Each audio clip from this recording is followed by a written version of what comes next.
एक वृद्ध महिला की ट्रेन की चपेट में आ जाने से मृत्यु हो गई है। जानकारी के अनुसार रेलवे लाइन को पार करते वक्त वृद्ध महिला भूरी देवी निवासी कोठारी रोड सुजानगढ़ की बागड़ा भवन के सामने मौके पर ही टक्कर के बाद मौत हो गई। वहीं सूचना मिलने पर आरपीएफ के इंचार्ज राजू सिंह मई जाब्ते के मौके पर पहुंचे और टीम हारे का सहारा के संयोजक श्याम स्वर्णकार, एम्बुलेंस चालक नवरत्न बिजाड़िया भी मौके पर पहुंचे और वृद्धा के शव को राजकीय बगड़िया अस्पताल की मोर्चरी में पहुंचाया। वहीं जीआरपी पुलिस भी राजकीय बगड़िया अस्पताल पहुंची और आवश्यक कार्रवाई के बाद सब परिजनों को सौंप दिया गया है। वहीं दुर्घटना के बाद मौके पर बड़ी संख्या में लोगों की भीड़ एकत्रित हो गई और करीब 45 मिनट तक मालगाड़ी जो है वो रेलवे फाटक संख्या 1 के बीच ही खड़ी रही, जिसके चलते लोगों को और वाहन चालकों को काफी दिक्कतों का सामना करना पड़ा। 11:30 बजे करीब फोन से सूचना मिली थी कि 1 नंबर रेलवे फाटक के पास एक वृद्ध महिला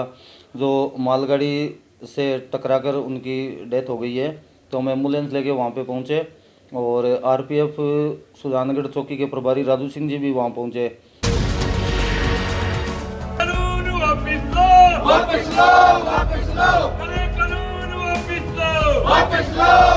पूर्व प्रधान और वरिष्ठ कांग्रेस नेता पूसाराम गोदारा ने कहा है कि केंद्र के मोदी सरकार किसानों के आंदोलन को जिस प्रकार से कुचलने में लगी हुई है वो गैर लोकतांत्रिक है। गोदारा ने कहा है कि सरकार चाहे जो हथकंडे अपना ले, लेकिन आखिरकार किसानों की जीत होगी और सरकार को झुकना पड़ेगा। गोदारा उपखंड कार्यालय पर चल रही किसान आंदोलन के समर्थन में धरने के 46वें दिन धरनार्थियों से बात कर रहे थे। इस अवसर पर महावीर पोशवाल, नूर मोहम्मद खान पाड़ियान, तेजपाल गोदारा, कालूराम जोगलिया, बनवारीलाल बिजारनिया, राम नारायण स्वामी, गणेशाराम बाबरिया, महबूब बड़गुजर, राम कुमार मेघवाल, एडवोकेट सुरेंद्र भार्गव, सोहिल गोपाल पुरिया, मुमताज, एडवोकेट सुरेश कुमार शर्मा, मोहनलाल बिस्सू सहित अनेक लोग धरने पर मौजूद रहे। धरने के बाद कांग्रेस नेता पूसाराम गोदारा के नेतृत्व में सभी धरनार्थियों ने तहसीलदार को राष्ट्रपति के नाम ज्ञापन सौंपकर तीनों कृषि कानूनों को वापस लिए जाने की मांग की है। आप ही देखिए वरिष्ठ कांग्रेस नेता पूसाराम गोदारा ने किस प्रकार से केंद्र सरकार पर निशाना साधा है। किसान बिल्कुल शांतिपूर्ण ढंग से आंदोलन कर रहे हैं।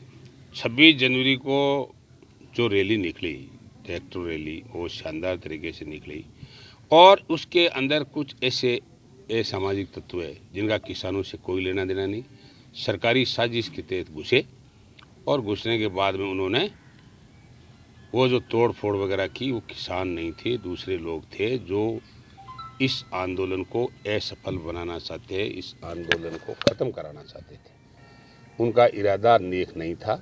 जब किसानों ने बिल्कुल शांतिपूर्ण ढंग से रैली निकाली और वो लगातार बेचारे संघर्ष कर रहे हैं, आज भी कर रहे हैं, पहले भी कर रहे थे और असली चेहरा उनका कल सामने आ गया और झूठे मुकदमे करके उन्हें फंसा करके आंदोलन को कुचलना चाहते हैं, लेकिन ये संभव नहीं होगा।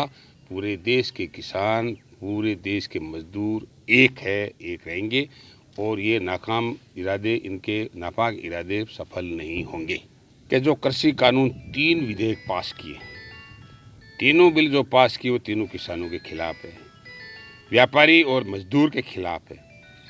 उसमें सबसे बड़ी बात यह है कि संविदा कॉन्ट्रैक्ट फार्मेसी में किसान को मजदूर बनाना चाहती है सरकार और मालिक बनाना चाहती है धनी परिवारों को, इसलिए ये गलत है। दूसरी बात है एमएसपी पर खरीद खत्म करना चाहते हैं, जबकि एमएसपी पर खरीद खत्म होने से किसान खत्म होता है, उसकी किसानी खत्म होती है। तीसरी बात ये है कि खुली छूट दे दी खरीद की तो पैसे वाला आदमी खरीदेगा, बहुत ज़्यादा स्टॉक हो जाएगा, कालाबाजारी होगी, किसान का सस्ता माल और फिर महंगा बेचा जाएगा, जिसमें आम किसान तो बर्बाद होगा ही होगा, उसमें आम जन, मजदूर, गरीब, दलित, सारे जो भी लोग हैं वो स्टॉक की सीमा ख़त्म करने के कारण बड़ी कालाबाजारी होगी और देश को लूटने के लिए सरकार ने 2-5 अपने चहेते लोगों को लाभ देने के लिए ऐसा इसमें प्रावधान किया है। चौथी बात है कि कृषि मंडियाँ ख़त्म हो जाएगी इससे, कि भाई कृषि मंडी मर जाओ तो जाओ, नहीं तो मत जाओ। तो आप अंधेरों को बताइए कि कृषि मंडी का ताना बाना 40-45 साल में बूंद के करोड़ों अरबों रुपए की प्रॉपर्टी बनी है।